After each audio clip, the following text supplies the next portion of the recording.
Hello, hello. Welcome to the IWS Podcast. I'm your host, RJ, and happy Valentine's Day. I have a wonderful guest with me today, Miss Jasmin Cordero. How are you today? Doing well. Happy Valentine's Day. Yes. I'm glad to have everybody here and to be having a very rousing discussion with you today. I want to go ahead and jump in, and as we kind of talked about before, really discussing and laying the foundation of who it is that we're getting to know today. So if you can touch on a little bit about what your experience was like growing up with your family. So I was born in Jersey. Okay. And my parents were very young, 15 and 17. So Okay. it was kind of like not a very traditional upbringing. Sure. It was always pretty all over the place. Mm-hmm. We like to move around a lot. So Jersey to Long Island to Miami. So upper Northeast, and then you came all the way down here? Mm-hmm. Okay. So pretty balanced with how I split the time too. Like, 7 years up there, 7 years down there, back 7 years. Oh, wow. Okay. Yes. Is that because there's a lot of family up there? It's because my mom, after she turned 26 and I was around 11, she decided to go back up there for a while and then eventually sent for me. Okay. Got it. Okay. I think she dismissed it and didn't really like Miami very much. I asked because I've heard different experiences for some who, that we always call them the snowbirds, the people that come from up there and they kind of get tired of the lifestyle. Maybe it's the cold, expands sometimes. And so I was curious because I haven't heard that as often of people who kind of split their time like that. It was my mom's mom wanted to move down to Miami with her husband and she went, and a year later we moved down. Okay. And then stayed there for 7 or so years and then moved back up to New York. Okay. I loved New York though. It's definitely one of my favorite places. Okay. So in that going back and forth and sort of the shuffling that happened over those period of years, how would you kind of describe your primary family unit, if that makes sense? Mostly my mom. My dad would come in and out, every so often, and then my grandmother would live with us or we would live with her, and then sometimes, my mom's younger brothers. Okay. So that's a pretty big household. Well, it wasn't always everybody together. So different moments. Yeah, exactly. Okay. So who was the most consistent figure? Was it mom? Pretty much. Okay. Regardless of where you went? Yeah, regardless. Okay. Sometimes she wasn't always there, but yeah. Okay. And you did touch on you had some siblings. So, and then you mentioned grandma as well when you came down there. Mm-hmm. So how was that? How would you describe the relationships you had with all of those people? Well, my first brother wasn't born until I was 15. Oh, so there was a sizable age gap. Mm-hmm. Okay. And then my mom's son is 14 now. So I'm 36 and he's going to be 13 or 14. Okay. I think he's going to be 14. So they're very much behind you. Mm-hmm. Okay. So you didn't actually, so you have siblings, but for all intents and purposes, maybe what we would say is that you were an only child because you really didn't have to share attention with anybody. But at all. I also, after a certain age, didn't get, I was kind of always wanting to be outside, so I didn't really require a lot of family attention. Okay. I was kind of a loner, but not a loner. No, that's fair. I mean, I asked because sometimes we talk about birth order, and then we also talk about the number of siblings that you have, right? So if you just doing basic math, if you have your mom and your dad there, and let's say there's when it's just one kid, they get a lot of attention, right? Because there's two of them. Then you have two, it's kind of 1 and 1. Then you have 3. Now it starts getting tricky because somebody's going to kind of get neglected a little bit. It's just math. 4 more, so it kind of goes up unless you have maybe extended family who can help kind of support, so on and so forth. So that's one thing, right? So we put that on one side. Then you think about birth order. So because you were essentially the only child, sometimes there's not, and this isn't you specific, I'm just speaking in general, there can be a challenge with connecting with others or a lot of times seeing things from your viewpoint primarily because you're used to kind of things being about yourself. Yeah. So it's a little bit more tricky to understand how to play off of other people, how to consider other viewpoints, things like that. Do you think you ever had any type of challenge with that when you were growing up? I feel like I definitely say that one more time. So I just went on a tangent in my own head. No, it's fine. So the question I was going to ask was, a lot of times when somebody has no siblings that are around them as they're growing up. So in your case, you have them, but it was much spread out in time. it can be hard to like kind of know how to play off of other people, see their perspective, and not think that kind of the world may revolve around you, because you get all of the attention when you're young and for the most part as you grow. Do you think you ever had challenge with that? No, and yeah, my upbringing, I think, was a little bit more balanced than that. Okay. I did not have that, like... Okay, that's fair. But, like, it wasn't that, I didn't get any attention, but it was... They were pretty balanced to not make me, like, a whole brat. Like...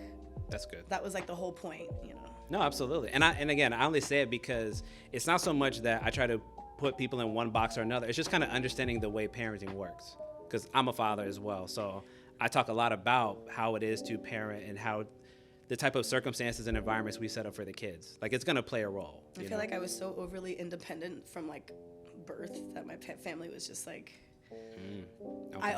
The way I was almost allowed them to kind of do whatever they needed to do as people as well. Because, I didn't... Would you say maybe you felt like you were more low maintenance then? Absolutely.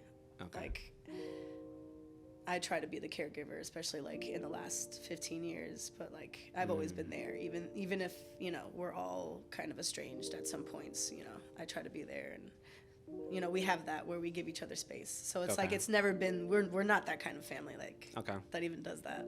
And I do. Although my little brother now, he definitely gets a lot of the attention. So I could imagine. It's completely different. Wait, your youngest brother? Yeah, my mom's son. Okay, well that makes sense, because usually babies get the most attention, and also because parents I could not get away with half the stuff he does. Parents have usually made a lot of those learning points already. They've already kind of learned like how maybe the do's and don'ts. Yeah. Like, first kids are the experiment, right? Because nobody knows what they're doing. You're trying to figure it out in real time. At all. Which I want to touch on, because I think that that's a really important factor to consider. So young parents, remind me of the ages again. 15, and my mom turned like 16 a month later after I was born. Okay, so they're very much like same time. So 15, sophomore-ish 16, year, 17. high school, freshman year, high school. Okay. So we can imagine, we're not gonna try to speak for your parents, but we can imagine there's a significant amount of growing and maturing that needs to happen during that critical time for all of us, right? Yeah. Take a kid out of the equation, just you, right? Okay. So then amplify that now with the fact that now you have to try to learn how to raise a young person like yourself. I couldn't imagine. Right? That's why I'm like, I hold no like animosity or anything for anything, because I'm like, I'm 36 and I don't know how. It would be hard. It would be hard for anybody, realistically. But I say that because one of the things that you said that I thought was interesting was I feel like I somewhat take care of them a little bit more now, right? Yeah. And the interesting part is the gap between you and them is not as big as it kind of traditionally would be with most parents, right? It's probably at least 20, 25, 30 years, but in your case, it's 15. Yeah. So, and I'm not going to presuppose how your parents were, but what I have noticed sometimes when you have young parents, there's kind of like a hard line to define of I'm your mom, I'm your dad. And sometimes it's like, I'm kind of like your older sister, your older brother, instead of this more rooted, this is how it should be. I understand, the rules, and I'm going to enforce good boundaries on you. Do you think that you had any challenge with that at all? I didn't have any challenge, but we definitely did not have that, like, there was no real power dynamic to, like, my mom. I was like a latchkey kid. Like, my mom worked a lot. They were always, like, in school or something like that. So it was like. So that's where maybe a lot of the independence and the freedom kind of came from. Like, I don't really need a lot. Yeah. Okay. I was just cook my own food, go play with my friends, make sure my homework's done so I don't get in trouble, because I liked my freedom. So you essentially, if I'm understanding you correctly, you had to mature a lot faster than most people did, because it sounds like you were on your own more often than not. Yes. Okay. That's an interesting point, because for a lot of people, it's I don't know if you pay attention to this at all, but now they use these terms like helicopter parents and bulldozer parents. Like, what does that mean? If your kid has like an issue over something, they'll be the ones like swooping in to try to fix everything, save the day, whether it's with a teacher, another student. I don't know if you've heard that term, but it's a very popular thing that people will talk about for parents who just want to try to ensure the best outcome for their kid, but sometimes they're kind of doing a lot and they might need to pull back some. That's one extreme. I'm painting a picture here. That's one extreme, right? That's like, I don't want you to worry about anything. I'm going to take care of all of it. And the other extreme could be you're not getting a lot of boundaries and structure, and you're getting so much freedom that it's kind of hard to give you guidance and proper advice at times, because you might feel like I don't maybe need it when there's moments that perhaps you really should?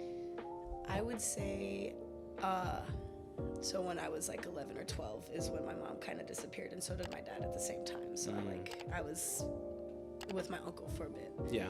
And I feel like that after that point, the dynamic changed between us, because like before it was like she was always a constant, and after that, when I moved back to New York with her, it was I think she definitely struggled with being like a person that could give me boundaries and structure, because she kind of, I think, had a little bit more guilt than she had because prior. of the time apart. Yeah. Okay.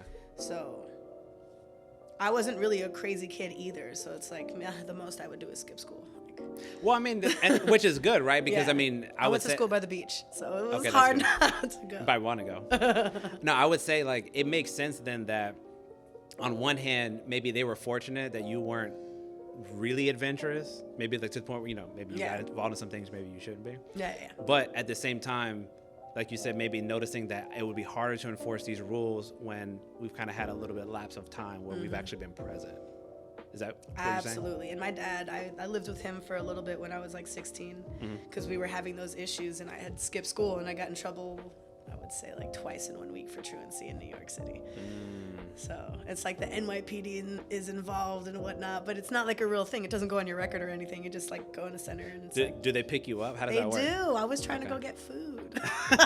Just trying to get Chinese food. I was hungry. It was lunchtime too. I will say, and that's obviously a different. So we're based in Florida, right? For the audience that may not know, and you're talking about being up in the Northeast, Brooklyn. I will say, okay, Brooklyn. I will say, I feel like if you're a New Yorker, like there is a little bit of a bigger sense of independence that you probably have as a youth, because you're kind of used to either walking by yourself, taking trains or the subways by yourself.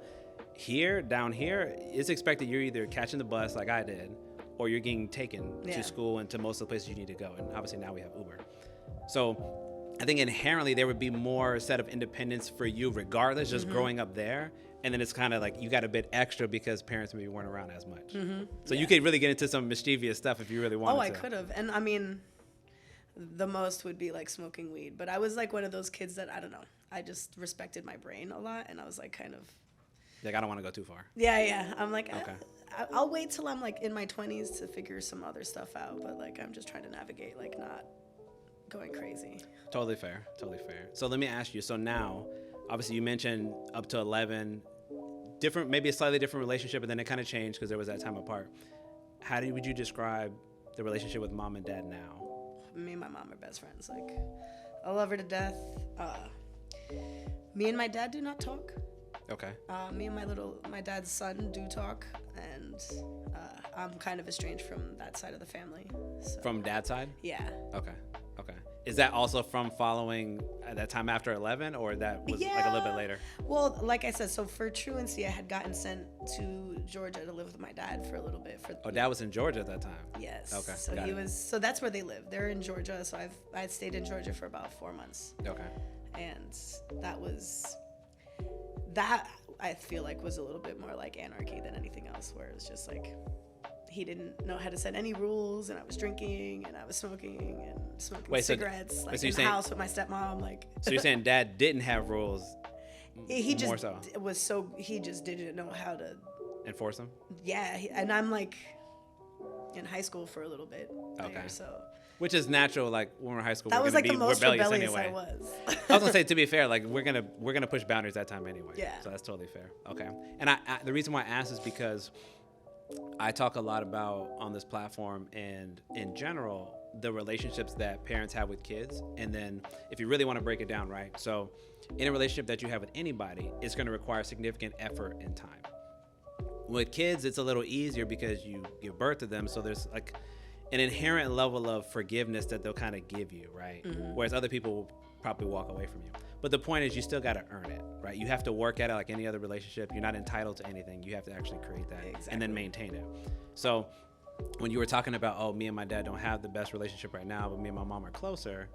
So in my mind, I was trying to figure out where that might have fragmented, where you said, I'm estranged from this entire half of my family now, where maybe you were closer to them when you were younger?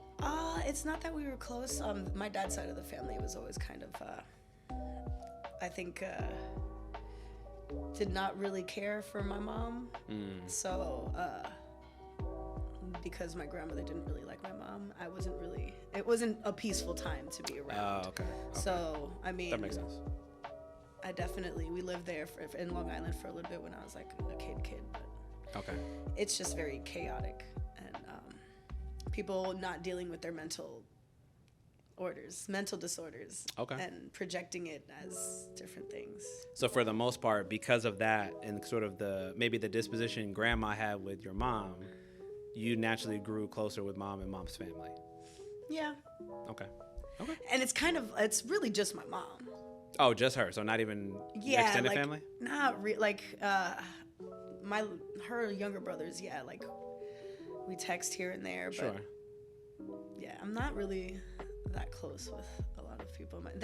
We just have so many different perspectives. Of course. And beliefs that like do not correlate, but we all love each other from afar. Hey, listen. I'll be the first to say families are complicated. So there's no perfect scenario. There's always going to be people. I have a huge family on both sides. Plenty of us butt heads, or we have differing viewpoints. It's just the nature of things. Yeah. I think it's important to understand, because when I think about family, right? So both primary and then extended, for those of us that grow up with aunt, grandma, uncle, it's that sense of stability, particularly when you're talking about when you're young, right? We're outlining your earlier years. It's understanding how that shapes your perception, and stability is really important for young people, because it's hard when you're trying to like figure out who you are, and then you want to feel comfortable to like explore and see If you don't build other trust things. in relationships, You need that. You need that. And who is the first people that we're supposed to build trust and security with? It's your parents. Yeah. Whoever they are, right? Whether they're bio or not, whether they're guardians or not, it's your parents. And if you feel any type of animosity, hostility, or rejection, you better believe it's going to play on every type of relationship you try to formulate as you get older. Absolutely. So that's why it's good for us to understand that part, so we can understand maybe some of the other things you may have dealt with, as you got older, or all of us do, in all honesty. But piggybacking on that idea, I don't know how you would identify, but how has your experience been from your family's perspective? How would they determine how they view culture? So like for some people that grow up here in the country, they have American values and norms and traditions that they may subscribe to. And then those of us that have family from other parts of the world, they have their traditions that they bring here. Do you have any element or experience of that as you were getting older? We were very religious growing up. I remember doing like Catholic, what is it? Well, like confessions? Well, no, like we did the whole catechism, I think, or like. I don't remember all the words, but I wasn't Catholic. Thing, and I got baptized and did all these classes when I was like 7 years old, and I don't obviously remember any of it because I didn't really I don't resonate with that very much. But that's fair. Then I grew up non-denominational Christian in like the 90s down in Miami, so I think that was the most rebellious that I've really ever been mentally, is like reading the Bible and then going to church and being like, I don't understand this and I don't understand that, and why do we do this and why do we do that? Which I think happens to a lot of us, right? For those that kind of... I was a little bit more aware at a younger age about things. I mean, there is, for most people, I think there is a level of sort of indoctrination that has to happen. Like if mom and dad are on one accord, like your kid's probably going to be a part of it too. And obviously you don't really get a vote. No, not at all. But do you think that was something that like, did your parents sort of impress that upon you? Like you need to walk this certain path from a religious lens? My grandmother, yes. She's very religious, and then she changes her religions kind of frequently, so it's like kind of hard to even please her in that way, if you did want to please her in that way. But my mom is she believes everybody should have their own personal thing, and she doesn't want to really impede on anybody else's freedoms, essentially. Would you say like in your earlier... But I always had to go to church back when I was a kid. That was gonna be my question. She was a worship leader, and I was always in church. Did that change though? Like from younger to older, where it was you had to go a lot, and then you guys just kind of stopped? After 11 or 12, that was pretty much it. Oh, okay. And then by the time I moved back up to New York, I don't know, maybe went to church like during New Year's or Christmas or something when Grandma came to visit or something. Okay. So would you say now, do you subscribe to any elements of that? Or are you more open? I would say I like to pick and choose different things from each religion. I think a lot of them hold a lot of great morals. Sure. But Essentially, to me, it's all just literature that we put more energy into in certain ways. Yeah. And it could be a good thing, and it could also be a bad thing. I think there's, for those that are like fundamentalists and they're like, we want to follow it by the letter that's in whatever text you're reading whose from. letter? How many times has it been edited? That's the debate people have. I think theological scholars have those debates all the time. I don't even know all the things. Trying to figure out. I don't either. But I did grow up Christian, so I speak about that experience because I think for some of us, especially when you talk about religion, there are inherent rules that usually you're told day in and day out, so it kind of becomes, again, part of your worldview. So I'm always curious, like, does that play a role in how you dealt with people, created friendships, how you dealt with your own family? I would say the people that, in the church that I grew up with were like a community indeed. So I was really grateful to not have like a negative experience in church, where it's like I didn't notice any craziness, but like everybody was always there for each other. So that's to me, that's the best case scenario. That's like when you have true fellowship and true community, right? Where people actually support each other. Yeah. So I don't have any really negative connotation in where I went to church or like anything, and the people I went to church with were great.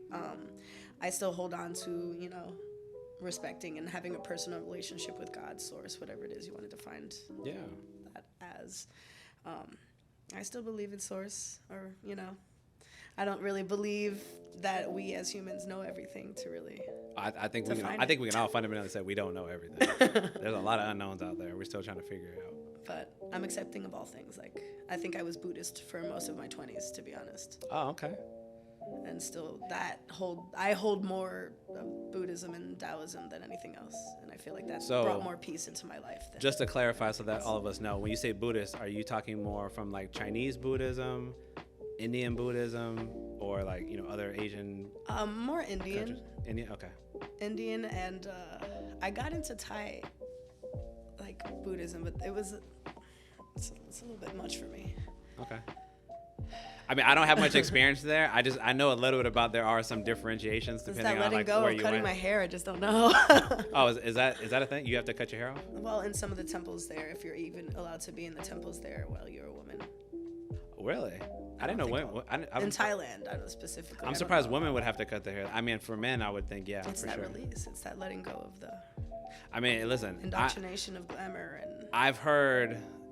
Well, not to the extreme of shaving, right? But I've definitely seen those stories of like you go through a breakup and you're trying to feel better, so and you just cut it off and you're like, I feel like this new person and I'm dyed free. My hair once, like when I lost a job. Or that too, right? Some way to just kind of reinvent yourself.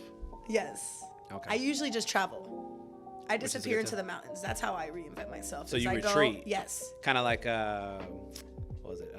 Julia Roberts' Eat, Pray, Love. I never saw that movie.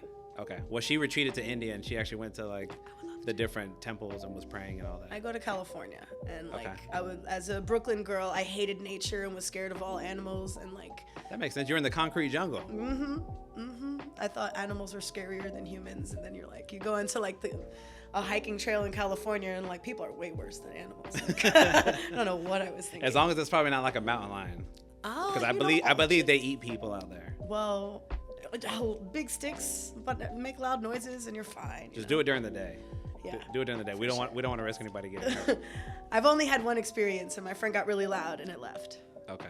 So I don't really know. I don't know if that works every time. No, I don't know either. But I do think, to your point though, it's good. I like that element you just brought up to kind of challenge yourself to get out of your comfort zone. Yeah. Right. If you grew up city person and you're like, oh, I'm gonna go get some of this wild wilderness adventure experience. I couldn't even look over the Empire State Building because I was scared of heights, which is actually programming from my mother. Like I wasn't actually scared of heights, but I had to like let go of the fact that I wasn't. She was scared, and she just like told you like don't go. No, she didn't tell me anything, but I was around her, and when she was in fear of being in high places, then I empathically held on to that like. I guess to feel connected. No, but it's funny. You reminded me of the previous conversation I had in terms of like modeling. I always talk about like modeling behavior, and like there's things that parents and anybody who like if you have a mentor or anybody that you're taking care of, right?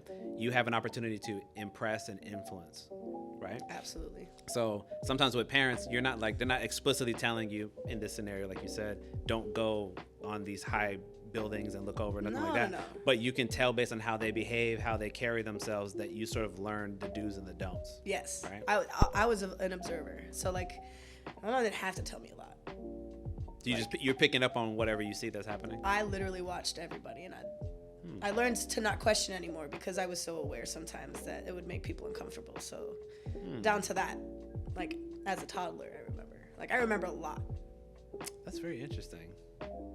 So when you're saying that your parents were, maybe they weren't always explicitly giving you instruction or rules about stuff, but you're kind of observing. So you're saying that started off when you were very, very young? Mm-hmm. I knew how to navigate certain relationships just by watching how everybody else was. Okay. Because I didn't want to be seen. This is why this right now is a lot for me, because like... Which we appreciate you for being here. No, let me ask you a follow-up to that. So do you and your parents, do y'all, or have y'all, maybe this is more a mom question since you said you don't really associate with dad as much. Have you guys ever had discussions about that since then? That there was a lot of things that kind of went unsaid and I just kind of had to observe to understand how to fit in it? I would say my mom, the way she says it is, you were the easiest kid. I'm so grateful I had you first. Is I guess the only way she would really brace on that, because I feel like before, everything kind of like happened in a different way. The most I got in trouble was like I stole a bike from a charity drive because my best friend's mom wouldn't give her a bike. Oh, you stole it for your friend? For my friend. Got it. For charity, It was a charity drive at school. So here, there you go. My best friend doesn't have a bike and I have a bike. I'm trying to get one for her. So I got in so much trouble. My mom's like, but how could I really be mad? Like, it was a charity drive. That's fair. Maybe she's like, that's those little sticky points. She's like, don't steal. I want to help you get one, but please don't take it from other people. That's fair. So unfair. So you guys, so it's safe to say, even right now, so you guys haven't really had some of those discussions maybe about how it was when you were coming up? I feel like some of the subjects are a little touchy, and I don't mind talking about things, but I don't think everybody is ready to talk about stuff. Oh, most definitely. There's plenty of things that usually we're quite sensitive to. The only reason why I'm asking you is because I also try to talk about on this platform the importance of getting to those things, because it's very natural for us to kind of keep pushing things further and further down the road. That would be the programming in my And then what happens is we just get older and older and we never actually deal with this stuff. And then it ends up having, in some cases, a disastrous impact. And when it's our turn to have our own families and our own relationships. Oh, absolutely. In my family, we hold things in. I try not to, because it hurts physically for me to not, let things go. But she's got Crohn's and ulcerative colitis, and so like I feel like a lot of the things that she likes to hold in, it manifests in her ailments. So whereas I know she wants the change in her life and she wants, to not be sick, but she's still not willing to like really see herself for everything she can be. That's an interesting perspective too. I could imagine, because if you have those ailments, you have the physical, it's hard to even pain think with that you might be dealing with, right? Like to even imagine what it could look like. But I like to make the point also that even when you're suffering from mental and emotional issues, it can manifest in a physical way, or maybe in your mother's case, for example, it might amplify whatever she's already experiencing. Like, you can get that anxious feeling and it's like in your stomach. Oh yeah, I can feel when she's sick, I can feel her from here. And right now she's in Puerto Rico, and I had like hit her up maybe a few weeks ago, and I was like, what's going on? What's up? And she had just gotten out of the ER, so I'm like, we're always very connected. So I'll say that. Like, sometimes I feel like the words hurt more because she's not ready to heal, but like she's ready to evolve the relationship in a different way where we don't always need to talk about those things, because it's not like we're holding on to the same patterns, so to speak. At least not her and I. Okay. But you're also, if I'm understanding correctly, that's where you're kind of drawing the line in the sand where you and her are different. Yeah. Because she's more... I'm trying to heal. She's somewhat more evasive, so she may not want to go into those things, but you're more comfortable. It ends with me. Going to that. Hey, that's I'm trying to heal all these generational That's how generational wounds. things change. Yeah. That's shoot, that's why I'm here. That's what I'm talking about. I mean, I wanted to be better, and I didn't learn a lot of these things myself. My grandmother's so scared of talking about anything and just questioning anything. It's a whole thing. Yeah. Like, I'm like, not the extreme, but like, because I can still be at peace and just kind of accept the world around me. Yeah. I mean, I'm a big believer in, again, you have to have at least general acknowledgement of things. If you want to grow, My mom if does. you want to move forward, right? My grandmother, no. And sometimes, I also know It's that generation. generational is a thing, because for a lot of folks, I think I was talking to another therapist on a previous episode. We talked about how our culture now is a little bit more accepting of that, to acknowledge, like, I have these struggles, I have these issues. And it may not be necessarily that previous generations didn't want to talk about it, but maybe it could have been, right? That it felt so oppressive that there was never the right time, there was never the right moment. I truly just need to suffer in silence, you know, which even me saying that out loud, it's still kind of hard to wrap my head around, because as you said, I want the generations to be better moving forward. Yeah. But I also understand that we kind of have to have the real talk of how it used to be back then compared to how it is now. Yeah. So maybe we can get into the details more. We can have platforms like this to actually discuss these things, whereas maybe in the past that really couldn't have been an option as much for most of us. Absolutely. I mean, even just being on video, like, my grandmother didn't even have any of this growing up, but like, I couldn't imagine like growing up in the 50s or 60s. I mean, already an oppressive time period. Yeah, I was gonna say, you know, most of us we're products of our time, right? Yep. Not because you don't want change, but it's just the time that you happen to grow up in. Certain things can happen, and maybe certain things couldn't happen. Not because you didn't want them to. Yeah. And I say it that way because, especially what I do and in the field of mental health, that's the nuance. You know, when we talk about a lot of things, we talk about things very black and white. It's usually extremes. You're either on this side, you're that side. You look at the world this way or this way. But if it's a spectrum, correct. There's all the middle. I make the point that most things are on a spectrum, right? We all fall in different areas and different places when we're thinking about different concepts. Right. The gray to me is that's the truth. That's actually what most of us are going through. So the question is, when we try to engage in these discussions and actually talk about these things, how do we properly and comfortably articulate how we're actually feeling without having to feel like you have to push yourself into one bucket or another?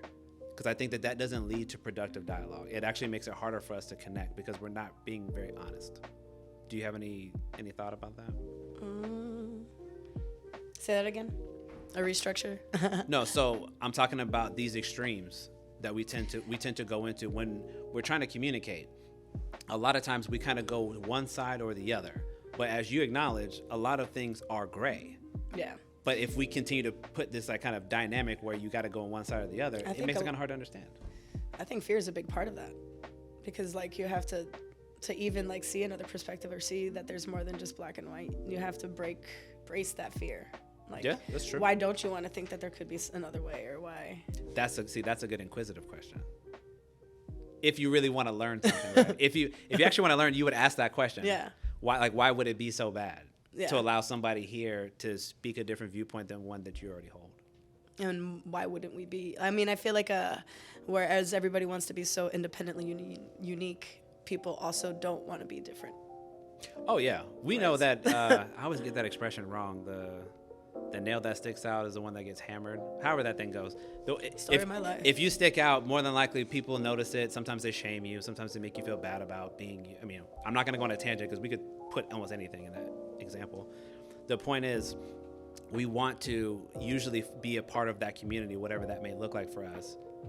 But there also is an element of trying to feel comfortable in your own skin, and you may want to push the boundaries a little bit. That may not be quote unquote traditional. Yes. So how do we navigate that? Or how do we see ourselves maybe in those spaces where you might feel like, I'm not supposed to be that way? Again, going back to kind of like tradition. I can embrace that. I grew up religious and did a workshop for film, and I was in the College of Santa Fe, New Mexico, and met a girl. Okay. I dated this girl for 5 years. Okay. And had a 3-year breakup with her. Now, never in that time did I ever think, I was raised religious, this is against me. In the back of my head, I'm like, maybe we shouldn't tell grandma because, you know, she's old. Let her have her life the way she needs it. But like, I was always open to experiencing something that I didn't understand. Okay. And I've never, up until that point, ever thought about a woman. So I'm like, maybe that was like upbringing. I don't really know, but could have been. It just wasn't like. Whereas I feel like my ex and her side of she was in California. All of her friends, they were all making out with each other like in middle school. So I'm like. So there was maybe a little bit more openness and experimentation on that side. Yeah. So like, I allowed myself to be present in each moment, and that was like, to date, one of the most difficult relationships I've had because I allowed myself to be more vulnerable. So. And also, you put yourself in a uniquely am I being different rebellious situation that against you're my not used to. Yeah. No, for real. Because you said like, okay, I didn't grow up in that environment, so obviously that's not the norm for you, right? So you're going out here, you're like, I'm gonna be open to the experience, but then there's like, I almost have no frame of reference of like how that's supposed to work. Yeah, and I'm also trying to be mindful of my family, and I don't really want them to be involved. And at that point, I hadn't had really a good model for a healthy relationship. Oh, right. See, you're hitting a buzzword now.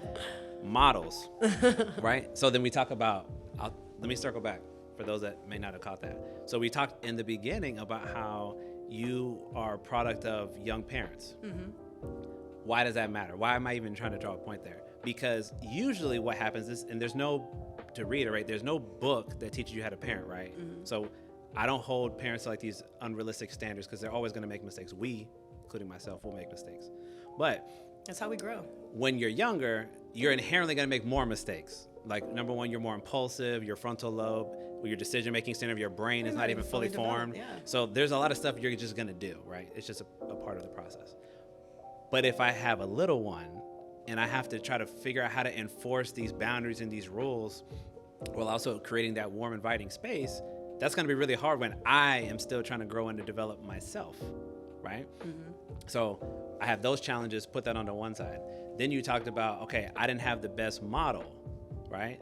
Why is it helpful, maybe, to have slightly older parents? And by old, I don't mean like they got to be 40 or 50. It can be in their 30s or so. Because they can demonstrate that relationship. Yeah. They can demonstrate what that looks like. Like, I talk about that so much. If we're parents, right, and we have a daughter, the daughter's looking at the way that we interact and saying, hey, look at how your dad treats your mom. And if she's heterosexual, right, this is how a man should treat you. Yeah. And then the way you treat me, she's seeing that's how I should honor my spouse. Absolutely. Right? And we're demonstrating that those may be things that we say and what we don't say. Absolutely. Works. Absolutely. And it works well that way. I'm not saying it's the only way, but it works well in that sort of traditional sense. But when you don't have that, it can make it difficult. Let me give you a personal example as to how also I can agree with what you've gone through. I grew up with primarily just my dad and my older sister because my mom passed away when I was very young. So that element of being able to be more expressive and more vulnerable that women usually bring to the table, that mothers do, I didn't have. I got an abundance of the be strong, be structured, be disciplined, be orderly, right? Be a good provider for yourself. I got an abundance of that.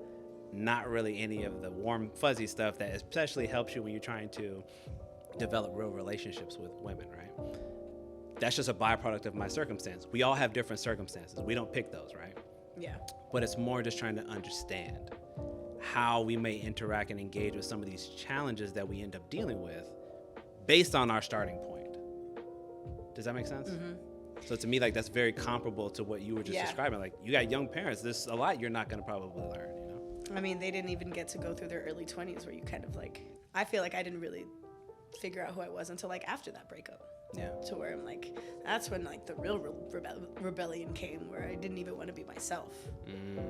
To where I'm like, I completely dismantled who I was as a human, which is when I like actually conquered my fear of heights, was after that breakup on 420 in California. What did you do?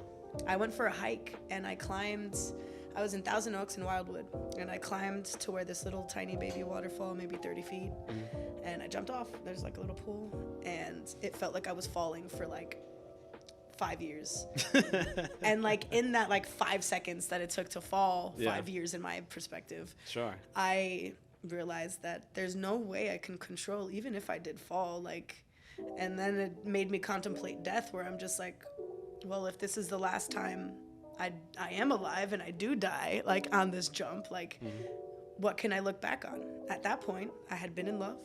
I had worked in media. I had conquered most of the dreams that I had at that point. Moved to another state by myself. Like, I mean, I went into debt. Like, it's a whole thing. Exploring all these things. Exploring all the things. And then I was never scared of heights again and started like bouldering and like rock climbing. See, that's an example of like literally tackling your challenges head on. Yeah. Like, this is the thing I'm afraid of, and I'm about to run head first at it. Yeah. Right. See, what I thought you was gonna say was what I did. I thought you were gonna say you went skydiving, because that's what I did. I want to go so bad. It's really fun. Oh. It's really fun. And you fall a bit longer, so you can really contemplate life. 'Cause you're falling for a good minute. So. Keep that on your to-do list if you like doing that. I want to go back for a second, because you brought up another good point, talking about your relationships, right? So before I jump into that, exactly, how would you say that you, at least at this moment, how would you say that you identify from a romantic standpoint in terms of interest? I guess for all the people who like to have some boxes, sort of frame of reference with like a label. Some frame of reference. I am in a heterosexual relationship right now. Okay. Which is, amazing. Like, I'm very grateful that I am with somebody who is a complete gentleman, but likes to have fun and do all the things. Like, so there was a lot of time in between my ex-girlfriend and this that it was just like, I was a horrible human being, I think, but not really. Maybe a growing period. A huge growing period. That's fair. And listen, we all go through it, so that's fair. Let me ask you, just so I can kind of wrap my head around the time period we're talking about. So, like, roughly about how much time between end of relationship with your ex-partner and then this one? That was around 2000. It's about 10 years. Okay, so that's a lot of growth. So you had a decade of growth. Mm-hmm. Okay. That's solid. That's solid. Okay. Yeah, I dated people here and there, and I just didn't really hold a lot of respect for relationships. Following end of the last one? Yeah. Okay. I think really just because I really loved media, and I left my career to be in that relationship. So like that, I think, messed with me more than breaking up actually did. Like the actual relationship, but me losing part, or in that perspective, what I thought was part of myself, because at that point I identified as a businesswoman who did media. Let me ask you a quick question on that concept. Do you feel like as a part of that growing period and when you left, was there a period of resentment? Oh, I mean, yeah, I went into debt.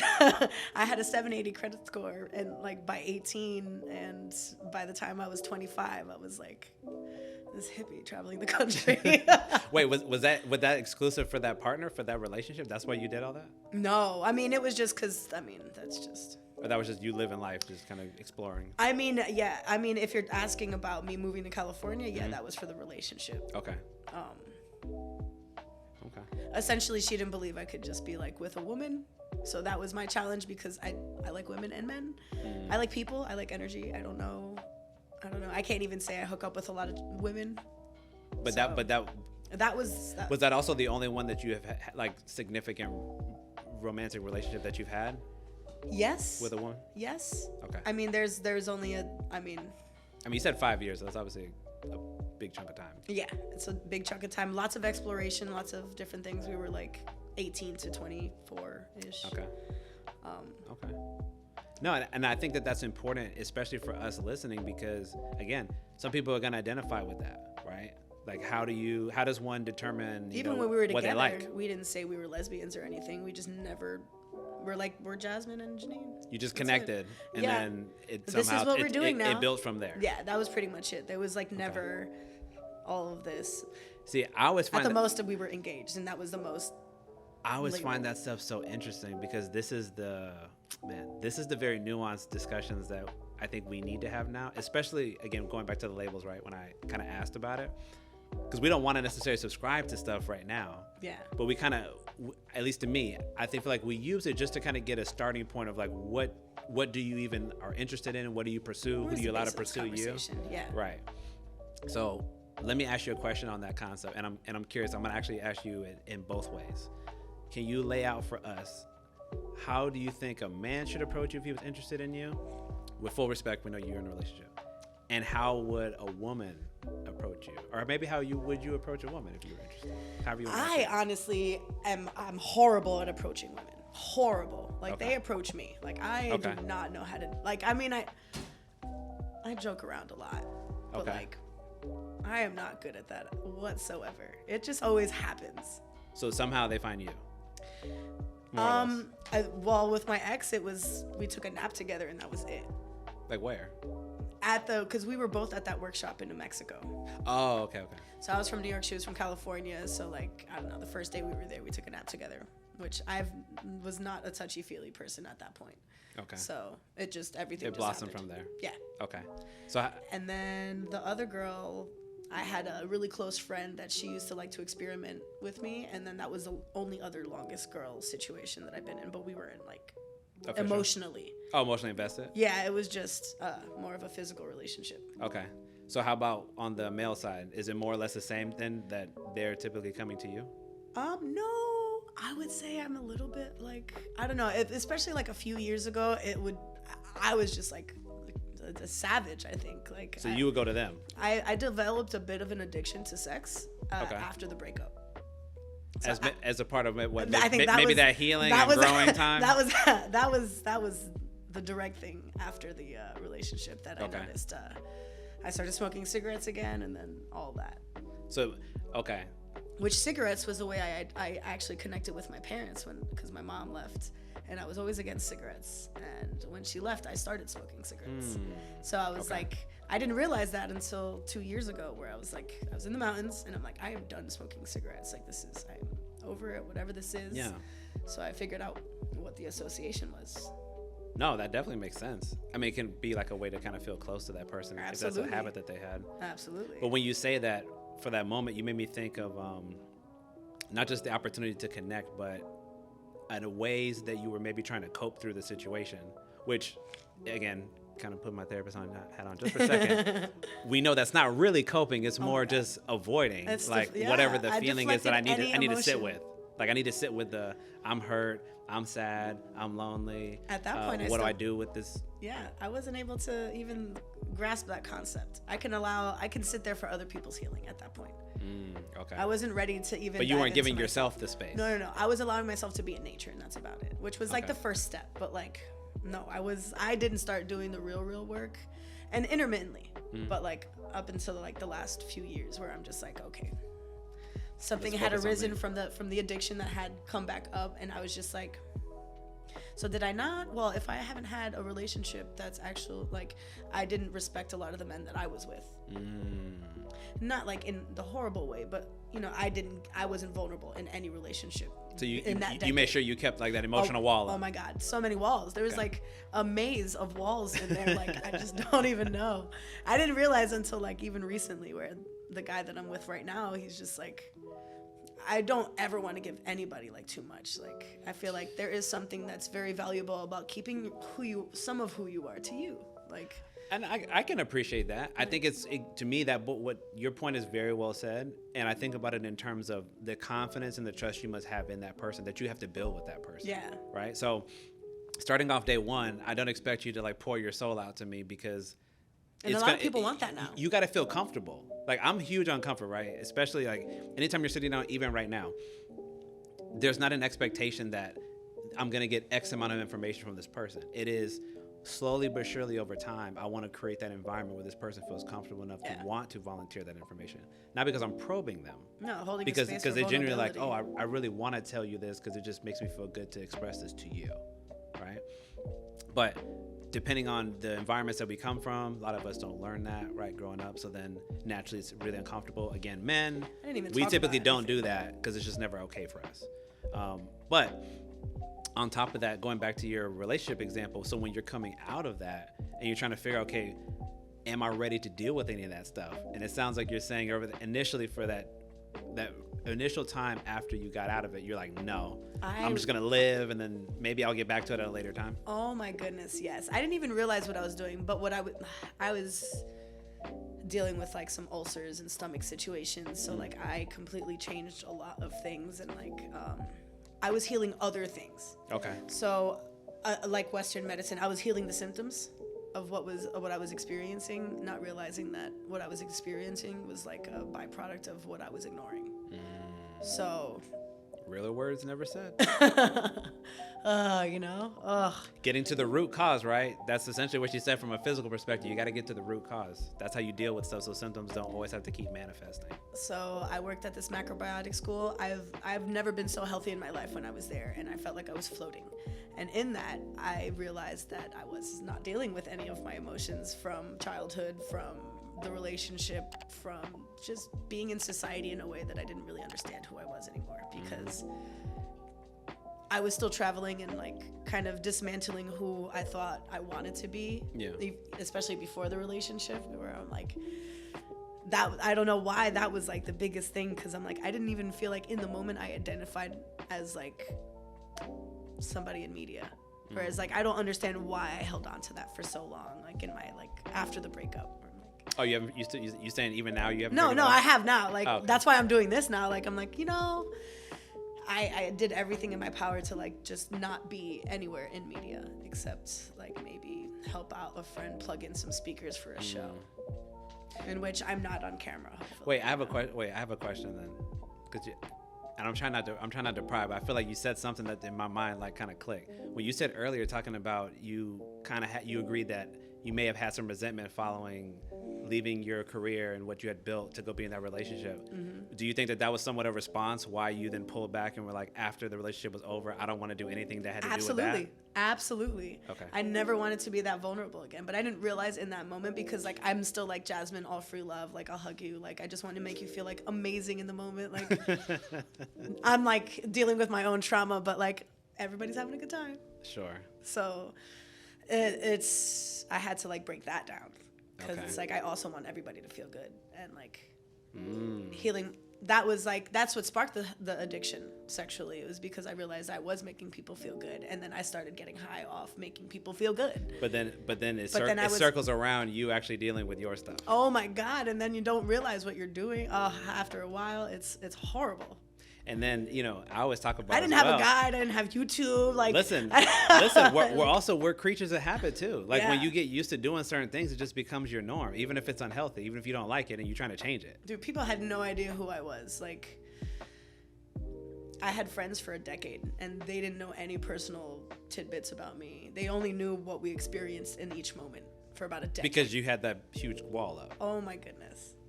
And listen, I was like, it's only been in the last like 4 years that I've actually like, maybe 5, since 2018 is when I started to share, anything about myself. Cause I'm like, first of all, like it's the only life I'm living. So like, why am I not, it's not stepping into myself. No, you're 100% right. And to me, I had a sort of similar epiphany to what you're describing there. The way I sort of understand it, I kind of came at it initially from a parenting perspective, and then it's kind of grown from there.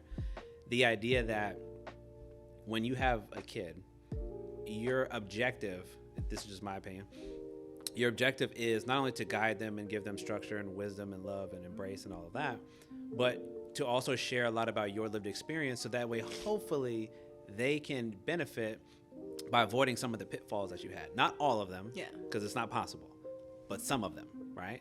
But the key part that has to happen is we have to have that type of relationship. Yeah, you have to develop trust. We have to be able to talk about these things. They have to feel comfortable enough to actually tell me things that I might not want to hear, but I have to try to maintain that for them, right? So that way we can deal with stuff. Incredibly hard. But a neutral space, because... Yeah. I mean, where you're trying to... Maybe you need to keep your own feelings in check, because I'm like, hey, we're trying to make this about you right now. But I say that because as I've gotten older and I've started to put that in perspective, that's also why I felt the need to do this. Because I feel like for a lot of people out there, they don't have that go-to person. They might be in that space you were in for a decade, where I'm guarded now and I don't let nobody in. There's a whole bunch of videos on YouTube, and like I'm like, where were you? Exactly. Like there's people like, and that actually makes me excited. I feel like kids aren't even as grateful to have all the things. Well, to be fair, they don't know. They don't know how. See, I try to make it clear. I'm like, hey, it was not always like this. Like, it was I very, used to go to very the pay difficult. phones and call my friends if I needed to talk to them. Hey, I already talked about the flip phones. We had restricted text messages back then. You had to pay extra for them. Oh my God! Well, it's like it was so expensive to text. That's a very different time. But even from to your point about the openness aspect, like, I don't think they will ever really appreciate, and I don't hold it against them. It's just they won't know because right, they didn't live through that. But to me, the point is still the same. We can't learn and grow and evolve as individuals if we're not willing to share. So it's not necessarily just about your parents and your guardians and your family, because that's like, okay, those are your initial people that you deal with the most. But what about when you go to school? And what about when you go to a job? And what about when you want to form relationships with folks of whatever persuasion, right? If I don't feel comfortable doing those things much earlier on in my life, then it's going to be immensely harder when I want to do them later. Would you agree with that? Oh yeah, breaking down all the programming to then build up, what it is that you want to be or who you really are. Or not even creating yourself, not finding yourself. But or maybe yourself. Not even recognize that I have this gigantic wall here, and the hard part is you can't see it, right? Especially it's not present, right? Some of us are like, if I'm a people pleaser or I prioritize you guys ahead of me, then you're not gonna catch that. You're gonna be like, oh, so everything's great in your world, and I could be feeling horrible inside, or I'm dealing with a lot of stuff, but I'll never let you actually in to see that. Yeah. Right? I was very good at that. Same. I was really good at poker facing, being a good student, so that you didn't really want to look deeper. Yeah. That's what I learned in my upbringing, kind of keeping it so no eyes would come over here. But my point is that the vulnerability aspect that you discussed, for a lot of us, and we're the same age, for a lot of us, it might take us an extended period of time to kind of come to that realization. And my hope is that with us being here and people like yourself that are sharing and talking about these things, it makes it easier, to your point about having YouTube and these public platforms. So people can go and look and say, well, I don't have a mom that I can open up to because we don't have a great relationship. But I saw this woman, Jasmin, on this show, and she was talking about some stories that I resonated with, and that made me feel comfortable to actually go deal with my stuff. Yeah. That's what I think about for the guys, because I understand there's not a lot of us that are like in these spaces doing these things. So trying to create that environment where it's okay for them to talk about those things, because we're even less likely, more so than you all are. Nothing against women. No. The harder part is for us, just because we're actively taught to not do it. You're taught to shut down, operate in your solar plex. Just shut it down. Just move. Which has, a bunch of other issues that we end up inadvertently dealing with. But that's the reason why I believe no matter how uncomfortable it is, to actually be willing to share these stories. Absolutely. And to talk whatever we're comfortable sharing, right? Because that might be somebody's kind of jump on point. Their on-ramp into actually dealing with their stuff and actually trying to do healing work. Whether it's with a professional or not, although I would recommend you do it with a professional because it's a little easier. Oh, it took so long to get to this point. But I do a lot of research, and I'm like... Which is also good because people have access, right? So you can get more resources that maybe historically you didn't have access to in the past. Absolutely. So I think that certainly helps. I want to go back for a moment because I like to also think a lot about when I'm doing certain couples work and family work is talking about expectations. So whether it's parents on their child or it's just couples trying to navigate it with each other. There's a lot of like inherent things that like we don't talk about and yet we expect of each other. And I find that quite funny because it's very difficult to get something that you never tell the person that you want. Yes. Or maybe deliver it in the manner that you would prefer it. Right. Have you ever had a challenge with that when it came to either the ex relationship or with your current partner at all? I go through phases with that and just people in general where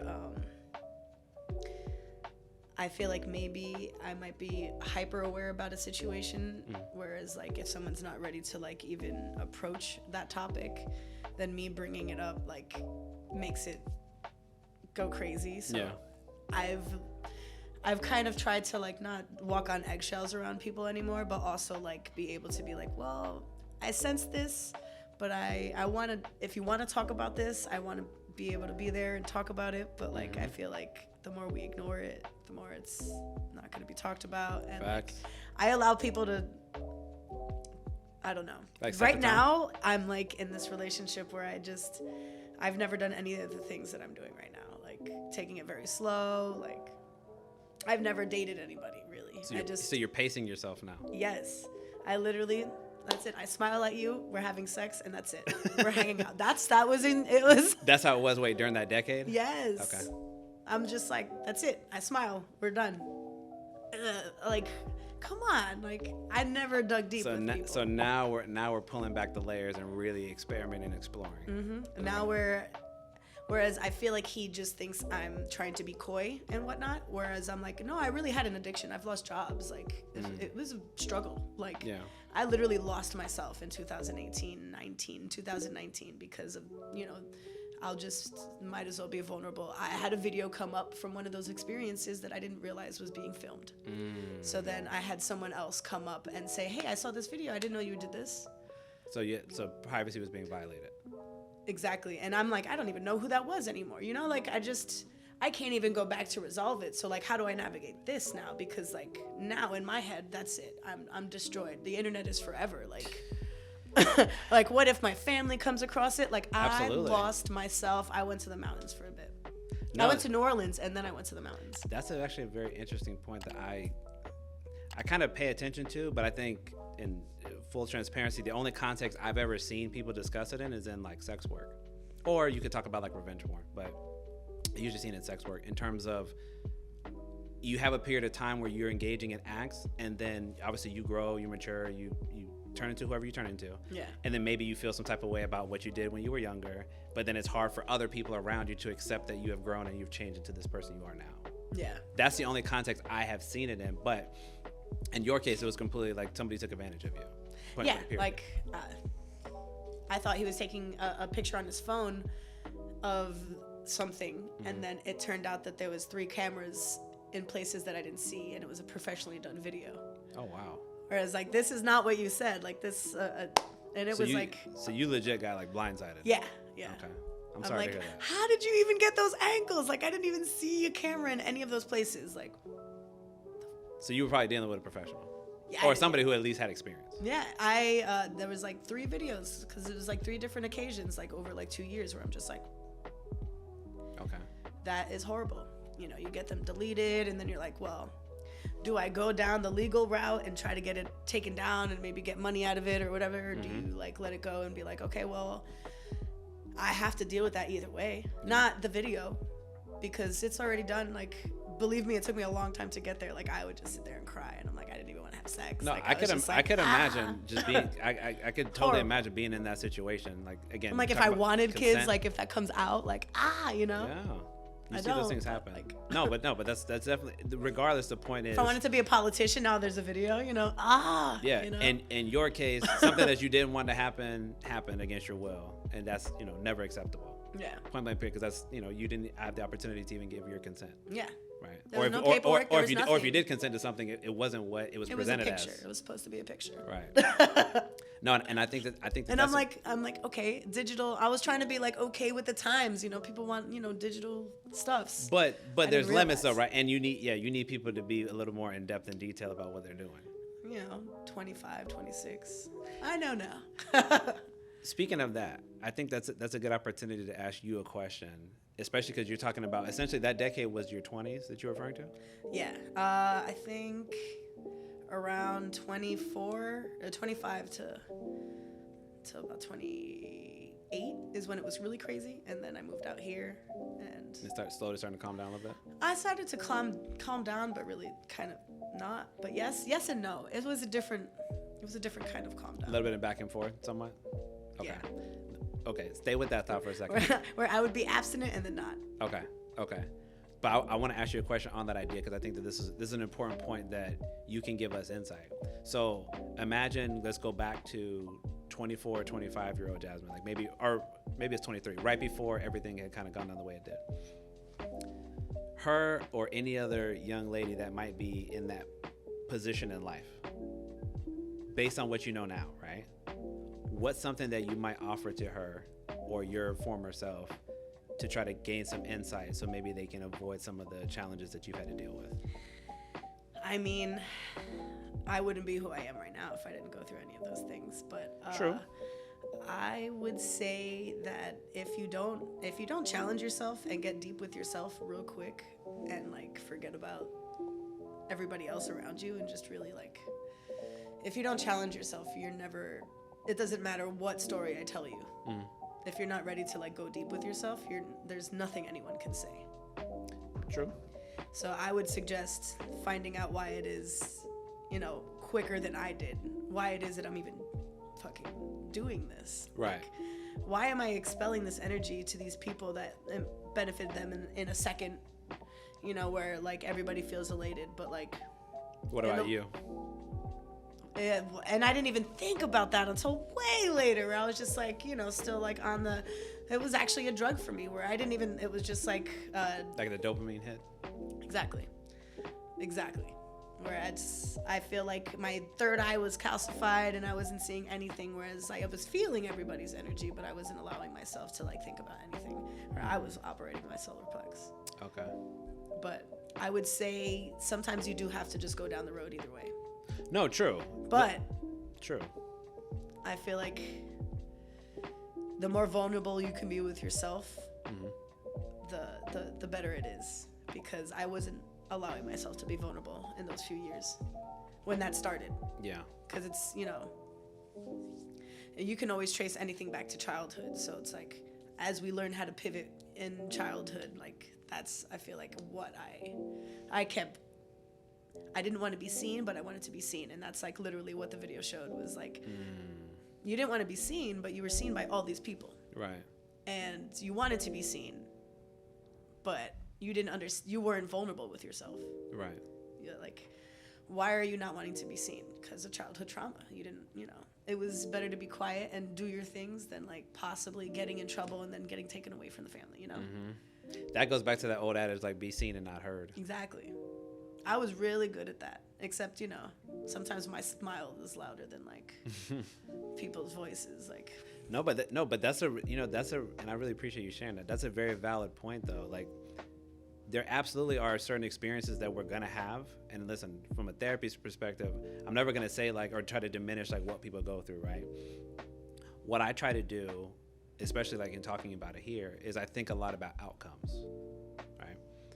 So when I think about the things that we go through, I'm always trying to understand, are there maybe some things that could possibly have been avoided within our control? So not talking about childhood stuff, because we have zero control there. Nope. So whatever you deal with is like, hopefully you get some help that you can deal with, or when you're of age, you decide to face it, right? Which we know doesn't always happen. But to your point, when you're talking to that 20-year-old, 23-year-old version of you, so maybe you have a little bit of access, you have a little bit of autonomy of self. Look in the mirror.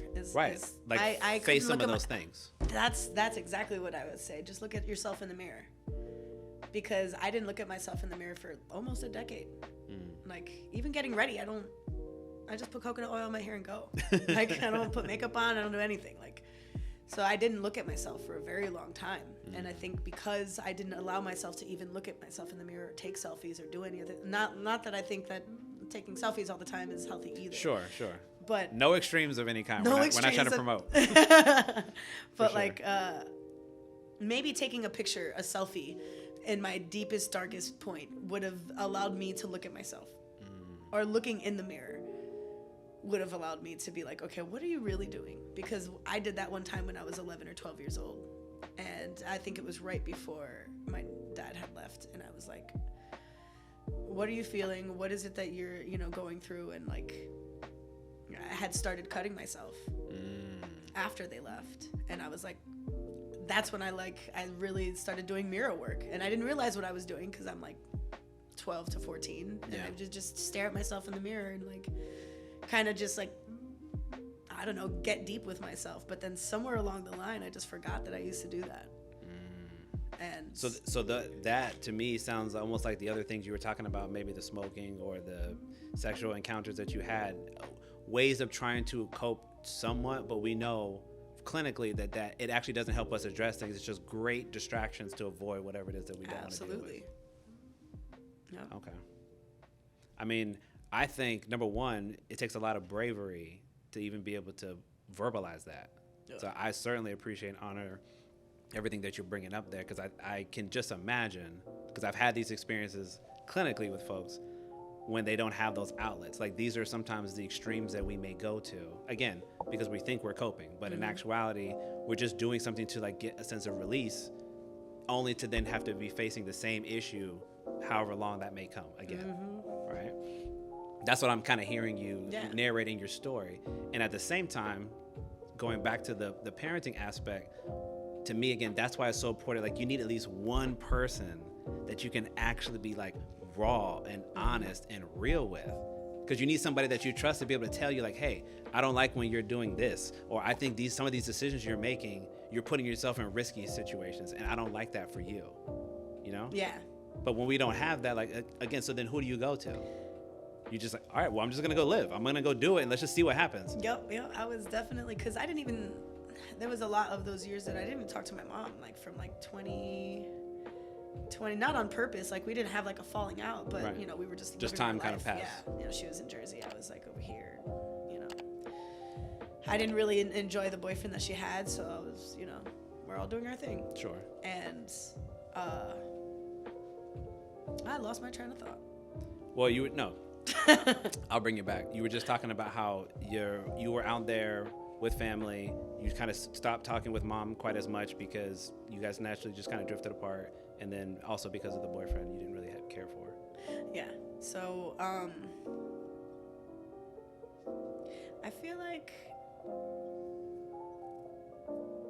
even if I was around her, I probably wouldn't have gotten what I needed, like emotionally. Not that she couldn't provide it, but she's not vulnerable with herself, so she couldn't really do that. But I feel like there's a few people that like maybe I worked with here and there, or like that I was around, that like I still to this day like hold a lot of reverence for, that actually like maybe a sentence that they told me like kind of sunk in and really helped me. I needed more guidance, but like sure. I feel like I only had like little, hey, look, what about this? Mm-hmm. For the most part, it was like, I felt like I just had to figure everything else out. Like, let me look at this self-help book, or this Buddhist book, or this or that. Four Noble Truths. Let me go deep into that. No, that's so true, man. I mean, and yeah, sometimes you're fortunate enough you might get it from people outside of your house if you can't get it from your primary family. I certainly did too. I had some amazing people who really gave me, not only modeled what I believe is an excellent marriage, like a partnership, the way that they communicated, the way that they treated each other. So in my mind, that's kind of like a mental example that I would hope to hold myself to at some point. But also people, like you said, that give you that space can kind of witness and see that you're going through some stuff, and they try to give you that space to be able to be open and honest about those things.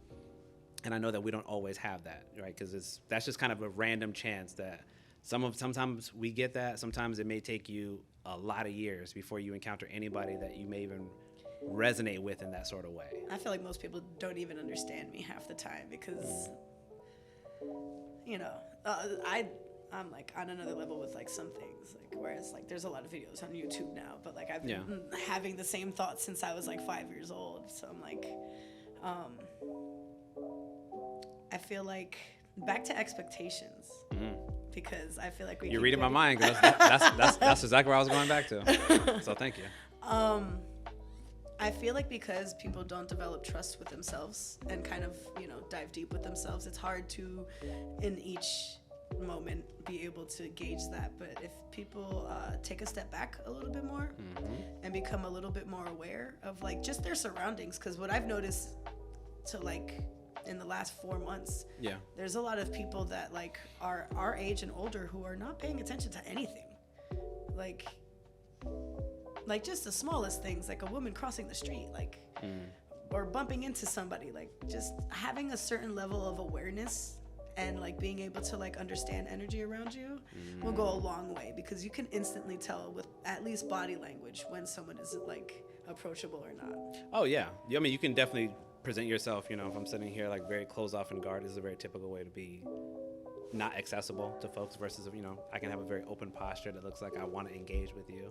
But not everybody learns those things, so they may not know. And then so I feel like there's just certain ways, like I've had, again, just I haven't had like a lot of guys understand how to approach me in a mental or not very stimulating mentally. Okay, yeah, I'm with you. So I try to just like meet everybody where they're at, whereas like now I'm like, I don't feel like I'm understood, and I feel like he tries his best to understand, but he's still in that I want to fix instead of being present and understanding the emotion. Whereas I feel like a lot of men do. Thank you. I was gonna say that's typical for us. Most of the time, and again, I'm not trying to profile all men, but I'm speaking in general here. Most of the time when we hear things, especially from a female partner, the natural inclination is go in and try to save them, fix it, resolve it, give perspective, even when it wasn't asked. Yeah. Right? So the hard part is to just sit there and say, so she's about to, let's just say, for example, you're about to complain about your job and you just had a bad encounter with a coworker today.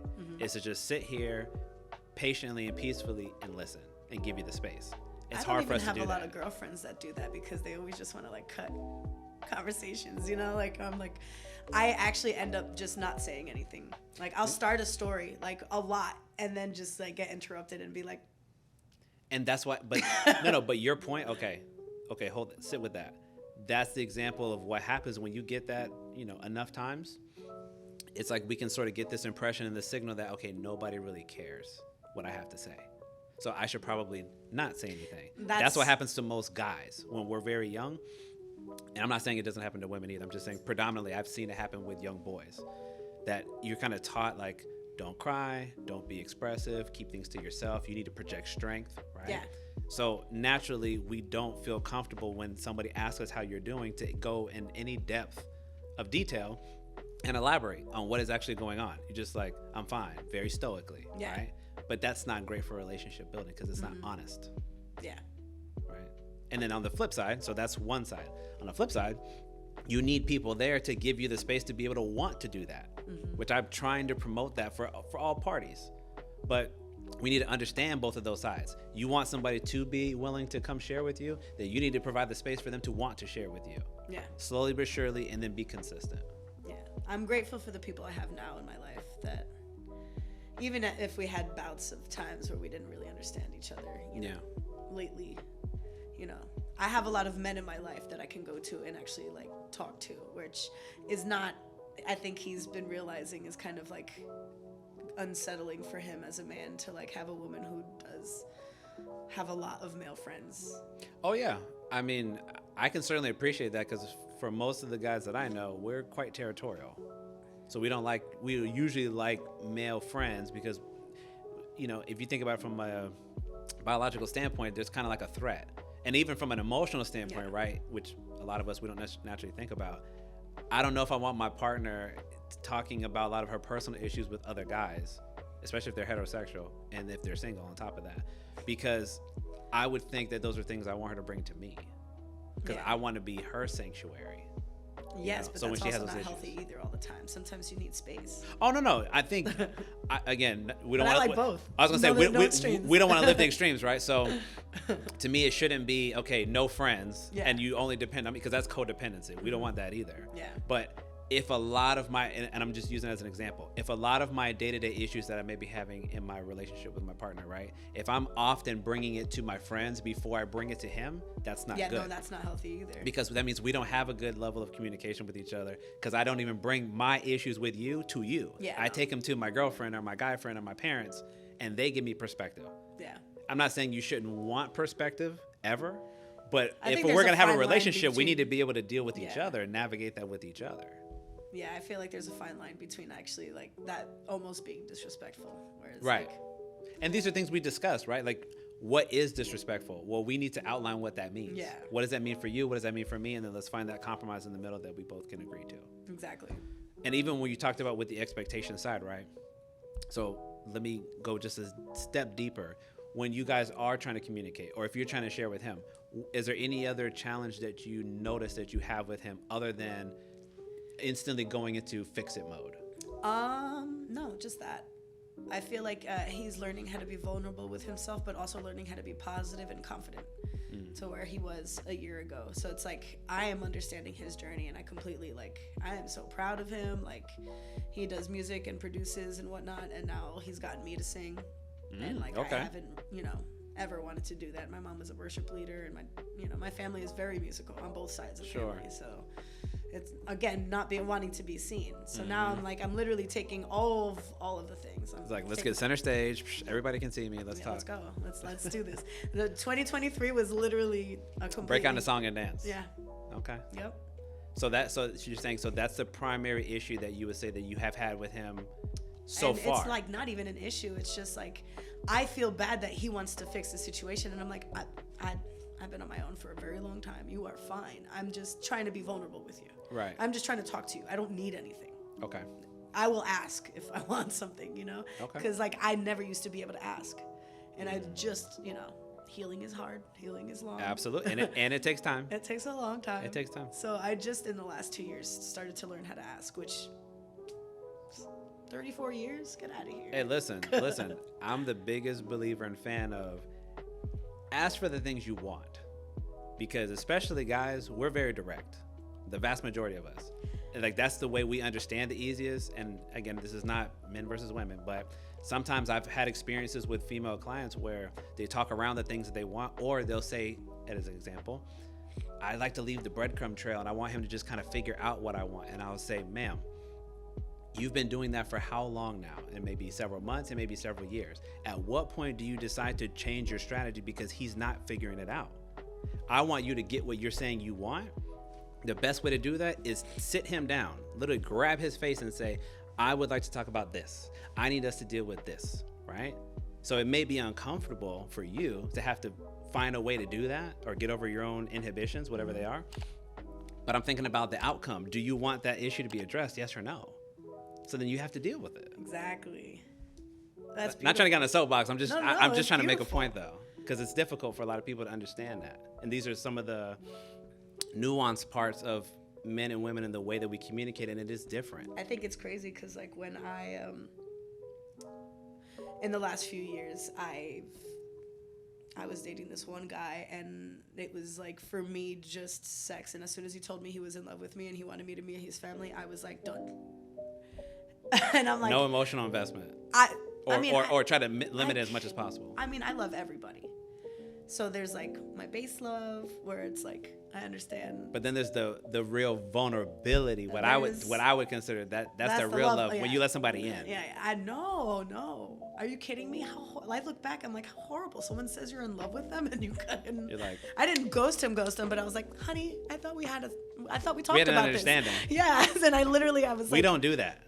And I look back now and I'm like, why couldn't you just try to, like. But as you said, and again, I wasn't there in that growth moment, is hard. but, you weren't ready. Yeah. Right. So I look back and I'm like, well, now I have to challenge myself in that way where I'm like, I know I'm very direct and most men don't understand that. Like I'm not talking around a story. I'm actually telling you the truth. Right. This is what you need to know. This is what you need to know. And everybody's like thinks it's something different. I'm like, I literally told you. But because a lot of women are not truthful or not vulnerable in that way, where it's like the breadcrumbs, then I feel like I've had a lot more issues where I'm like, if people were just a little bit more honest, then you would take me seriously with my honesty. Like I'm telling you exactly what it is. I'm trying to lay it out as best as I can. And so I've told him, I'm like, I had an addiction to it, and I want to value, our experience. So for me, doing too much, well, I'm just trying to respect the relationship. Mm-hmm. And I feel like outside looking in, it might just be like, I'm using you or whatever. Or I'm like, I know your trauma and I understand and I'm sorry. But that's not what I'm doing. Takes a lot of growth because I wanted to have sex the first night. And you're like, no, I got to slow down. Exactly. I got to pace myself because we know we're going to value and appreciate this relationship more. I want to be able to for the very first time make love to somebody the first time I have sex with them, that I'm dating, whereas I can make you feel like we're making love, but that's not the same thing as because of speed. Yeah. Because unfortunately, for those that may not know or remember, you cannot microwave a relationship. No, and that's why they always take time. Yeah. Confidence takes time. Trust takes time. Vulnerability takes time. So I'm like, I just met him a few months ago, so it's like, no, we really need to take time because you're the first person that I wanted to be in a relationship with in a long time, because he may not be on the level mentally, and I don't need him to be, but he is very smart in a lot of the things he does, and he's very talented in his music, and he's like he's such a good guy.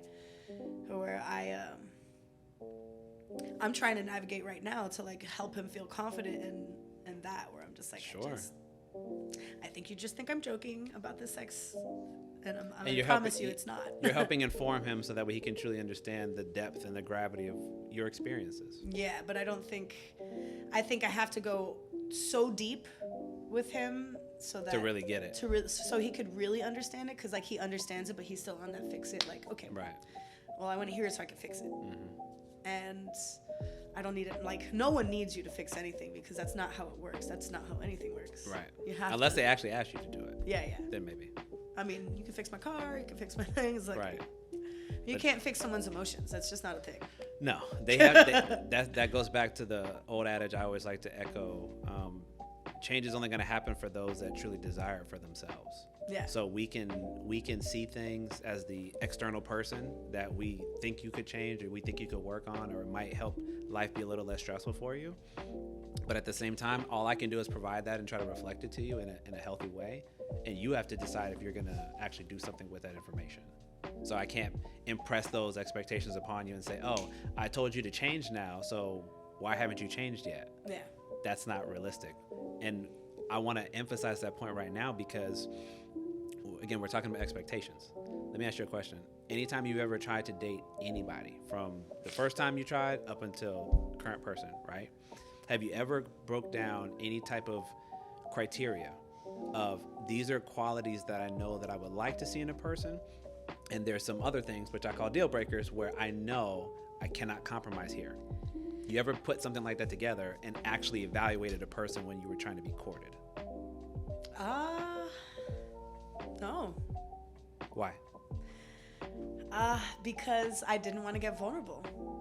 Because I honestly just wanted to be able to have sex and have someone to go eat food with.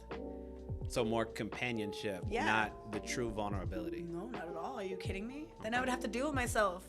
No, correct.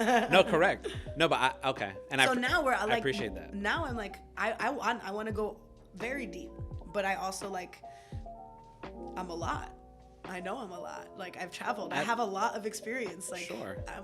I don't even think the same way that most of the women that he's ever been with are. Yeah. So it's like, I'm not trying to bombard him, and he's already like, I feel like it's like a unicorn situation where it's like, I don't understand you, but I love hanging out with you. This is amazing. Or I'm like, I feel like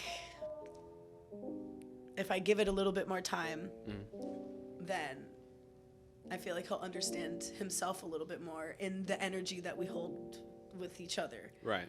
To be that vulnerable, to be like, okay, because he keeps wanting to ask it, and I'm like, but you're still not understanding. Because if you did understand, you wouldn't you wouldn't try to keep going. Right. If I've already told you where I'm at. Right. Like allow for it to naturally unfold. Don't try to force it. Yeah. So it's like, I'm like, I feel so bad because I'm like, you have no idea. He's like, trust me, I would want to go if this was a few years ago, but are you kidding me? I'm trying but then to I would be bored. Be like different. I'm always bored instantly. Which is because that tends to happen. I think it happens for men a lot too. Like, that's not unexpected behavior. And the reason why I asked you about the criteria, the reason why I layered that in there, is because a lot of times I notice like we don't actually date intentionally. We kind of just casually fall into stuff, and then we're just like hopeful that it's going to play out the way we would like it to. Yes. But as we were talking about, and as we have been talking about, when you want things to be done, ultimately is giving yourself the best chance, right? Yeah. You have to actually not only articulate these things, to your point, you got to look in the mirror and do the work, in my opinion. Because if you don't know the things that you need or the things you need to work on, how in the hell are you going to be able to explain it to somebody else? Exactly. And then if we are going on dates and we are doing these things, we're greatly diminishing the likelihood that it's actually going to work out for the long term, which means I'm going to have to start the cycle all over again. Maybe I'm going to get hurt. Maybe I'm going to get jaded. Maybe I'll get resentful because of decisions that I made for you. And then here we are today. Maybe we can change some of that. Absolutely. If we're willing to be intentional and say, hey, this is the things that I know I want from my life moving forward. These are some of the things I know I can compromise on because I understand nobody's perfect, because I'm not. Yeah. But these are the things I know I cannot compromise on. Put that together, digest it, really think about what makes the most sense. So when I sit down with you and we're actually having that real discussion, the vulnerable discussion, not the just trying to jump each other's pants as quickly as possible, we can actually be intentional and say, if we don't line up here, great, because it's better for us to end it now. So there's not this emotional attachment. And then we're increasing the chances that we can actually find somebody who does match more or not what we're looking for. Mm-hmm. What would you say to that? We've actually had that discussion. Okay. Which is, but like, not as well structured as you just said. Okay. That's okay. That's okay. I've taken a lot of time to put that into words. So like I know how to say that a little more fluently. But I feel like we've gotten to that point where it's like, I'm learning about myself in another way, and I'm seeing myself in a light that I am respecting myself, and I'm respecting someone else. Yeah. Not that I've never respected someone, but like I, in sexual relationships, had not. And it's not that I saw people as a piece of meat, but I didn't see the experience as it being more than just a moment in time. Whereas obviously every moment is an accumulation of who you are, and like your experiences. Absolutely. So, we've had this discussion, and we've definitely mentioned the fact that like we don't want it to be like one of those things where we're just together because like we're scared to be apart at this point, or scared of maybe being alone. Exactly, scared of being alone, where it's like we're learning a lot and we're enjoying each other, and it's like it's I'm so grateful. It's like the most beautiful thing I've had in a very long time, where I'm just awesome. Like we can have the conversations, and I know you don't get it too much, but like he's willing to be vulnerable. That's really good too, because that's the other half, right? Because he's like, you need them to do it, so you feel like maybe you want to do it more too. Exactly. So we're not neither of us wants kids or marriage, so it's like at least there's that. And I've already been like, I can't promise forever, but like I am present. I think that's what we've both just said, is we're here right now, and whatever happens. Like I think the most he's like, I just still want to make music with you later, like even if we don't work out. Like so. It's interesting when you say that point, because I agree with that last part in particular. Even if you think about marriage, right, there's kind of like the somewhat false idea that the promise and the ring guarantees the outcome, right? Which we know is not always true. Not that I'm certainly not a hater of marriage. I actually promote it. But I also understand that things can change over time, right? Over the course of being with somebody. We're not the same person. We keep changing. Therefore, we should expect that they're going to keep changing too. The only point that I try to make on that idea is that we have to continue to choose each other. Yeah. So I have to keep working on me. You have to keep working on you. Hopefully we're promoting that environment where we're both trying to do that, so that we want to keep improving to be the best versions of ourselves for each other. Yep. Otherwise, if you can fall into that, we're just here because we're here. Yeah. And maybe we don't feel like we have a direction, which is why we're just still here, because I don't really know where I want to go. But if I have that idea in mind, I'm trying to get to this point, and you have that in mind with me, then we know ultimately we're working towards the same thing. Yeah. It might look a little different because we're not the same person, but there's a greater chance that it will work because we have that shared goal in mind. And I think a lot of times when it comes to dating, like we don't really think about those things, or maybe we don't go in as much detail, especially in the beginning. And a lot of that kind of slowly trickles out after months and years of being with somebody. Yeah. And then maybe you're just like, it's inherently harder to leave somebody when you've been with them for a long time because you feel the attachment. Which is also something that I feel like people need to learn how to deal with, is attachment doesn't always have to be bad. No. Or like letting go of attachment is, I think, the biggest thing. Letting go is, I think, the issue. That's hard. I think that's hard for just about all of us for different reasons. And, it could also be loss. Like I've dealt with a lot of that too. So trying to learn how to deal with that. I made a point to let everything go for so long, where I'm just like, relax, hold on to some stuff. Yeah. But I think I want to make one more point real quick on that idea. If I'm trying to make it easier for me, like I'll be you in this example, easy for myself to want to be open with somebody, right? To me, it would behoove me to then have that sort of criteria and really be intentional about it. Number one, because I don't want to have to keep doing this. I want to minimize the amount of times I have to do this, but also because I'm increasing the chances that I'm going to want to be more vulnerable with them and not kind of serially date and have this huge wall. Yeah. Because then I'm not, to your point, I'm not really letting anybody in. Nope. Like, we're physically together, but emotionally, we're as distant as anybody could be. I could be in Timbuktu. Right. It's ridiculous. And at some point, you can kind of feel that. Even the guys those of us that don't really know that, at some point, you kind of feel that she's not present. Especially if you start feeling really connected to her. Yeah. Right? And you're like, man, like, there's something's off here. Why am I like really invested in this? And she's kind of like take it or leave it, or indifference. That's painful. Oh my goodness. I feel so bad. No, but I mean, it's also part of the growth, right? Like, again, it's not like you're necessarily setting out to do these things. No. Oh, this is that hindsight talk that we're doing. Mm-hmm. How can we be better? How can you love yourself with all those mistakes? Correct. Is I think the mirror work. Absolutely.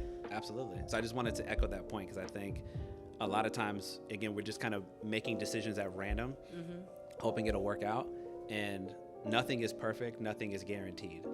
But the more that we are as complete and as honest with ourselves as we can be, that we can communicate that with somebody, hoping that we can kind of see that in them. Are they being as honest and transparent as they can be? And if we get to that point, maybe this can stand the test of time. Maybe we actually can make it to the end of our days, whether that's in a marriage, whether that's a long-term committed relationship, whatever that may be for you. Yeah. What would you say to that?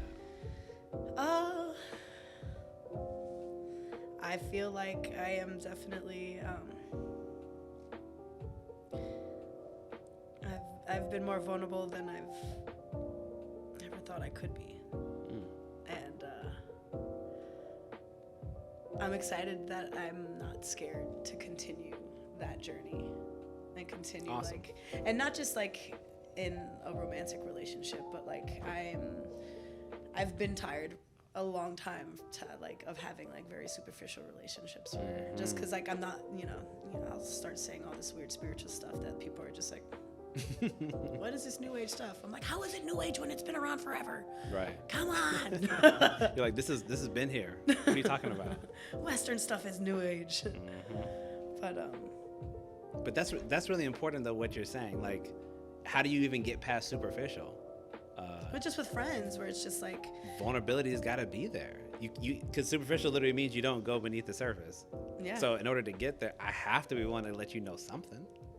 Right. It took me a long time to get there.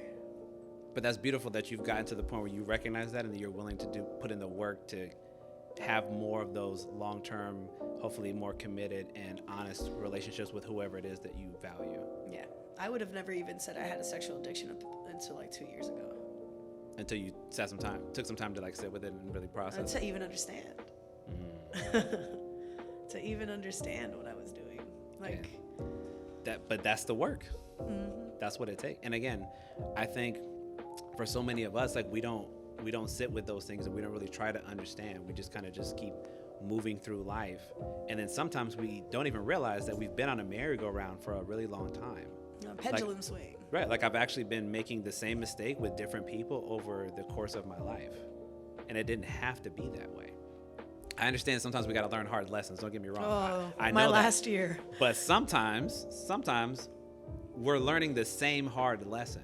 And you don't actually have to. You can learn after the first one. You know? Yep, absolutely. You can put your hand on the stove one time and not burn your hand again. If you're willing to actually pay attention. Exactly. Sometimes I'm just so stuck in the moment where it's like you have to be able to rack focus. Yeah. Like bring the back into the forefront and whatnot, and Absolutely. be able to be like, okay, what am I really doing and how am I being fair to myself at this point? Because a lot of what I did was not fair to me, let alone the other people I was with. Yeah.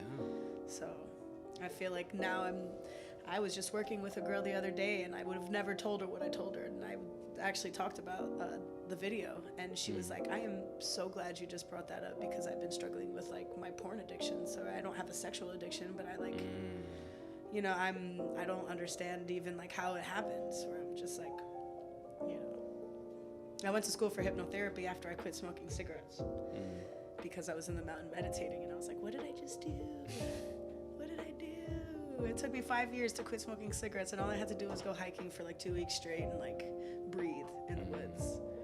And then like see, but what you're describing is that's levels of intentionality. Like when we want to address stuff, we can do it. Yeah.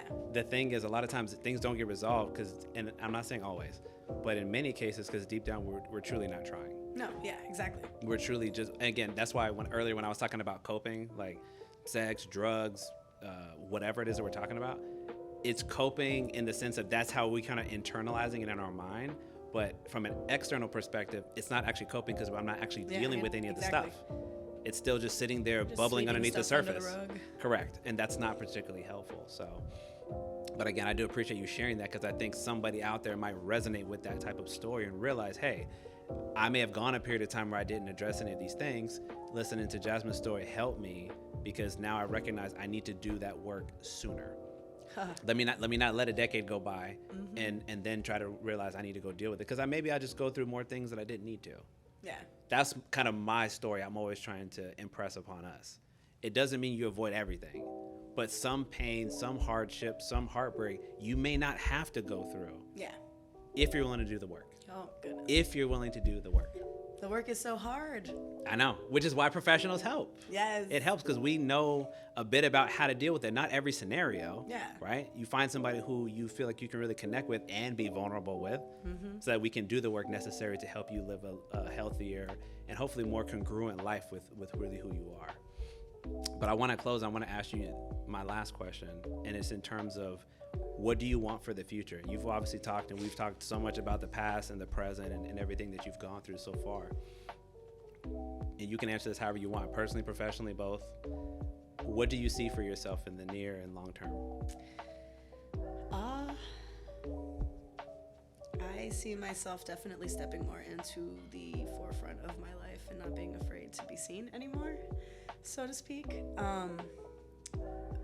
But I'm putting at least the networking part of wanting to have a event center that's farm to table, where people can come and get health, do conferences and such.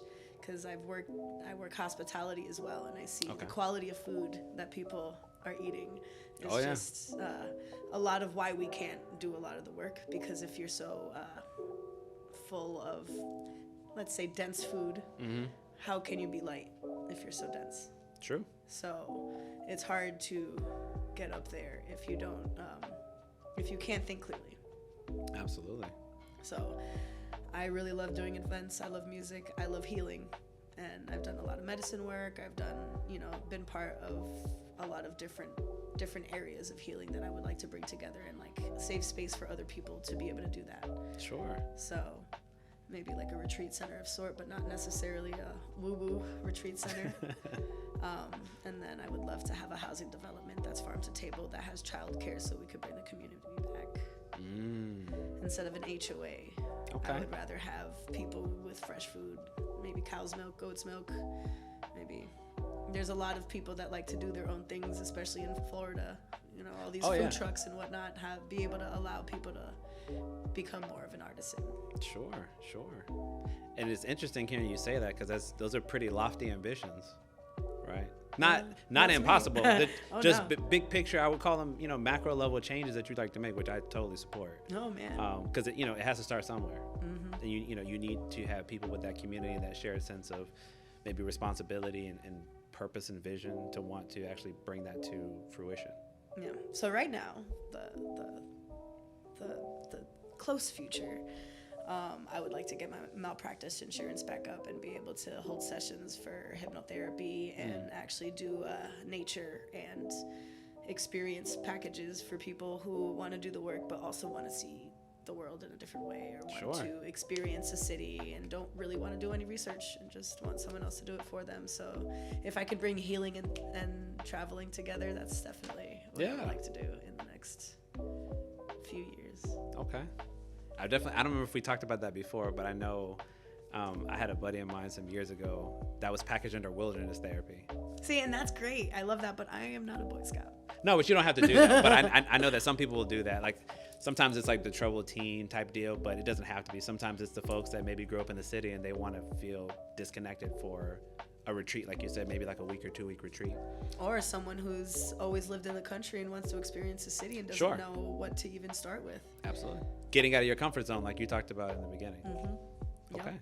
All you have to do is give me what you want, and I'll research any city. Because that's what I did. That's how I traveled. I was like, I love music. Music helped me heal so much. Like even recently, more recently, I feel like I've used music as therapy, whereas I used it in the past to disassociate, to ignore.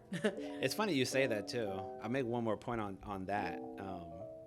I've actually done somewhat of an exercise with like teens, for example, when it may be difficult for them to like put their feelings into words. Because and it's easy for me because I remember doing the same thing when I didn't have the language because my father wasn't really promoting that. You gravitate to certain songs, certain artists, sometimes certain genre. So I was always big into like R&B for like a very, very long time. Yes, precisely because of that.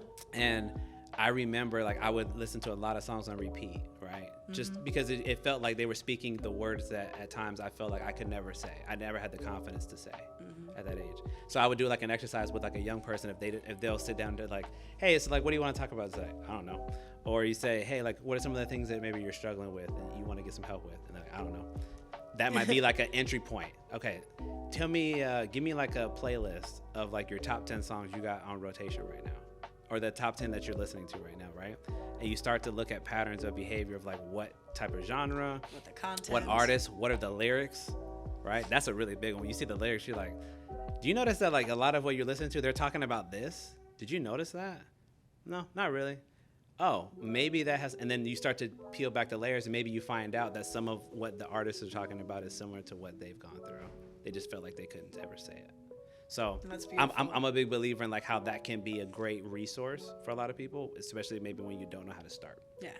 So either way, it's been an absolute pleasure having you here. And I appreciate and I honor all the vulnerability that you've had because it takes a lot, to do this, to be here. So I really appreciate you for honoring us and letting all that out there. And I hope that somebody really connects with that.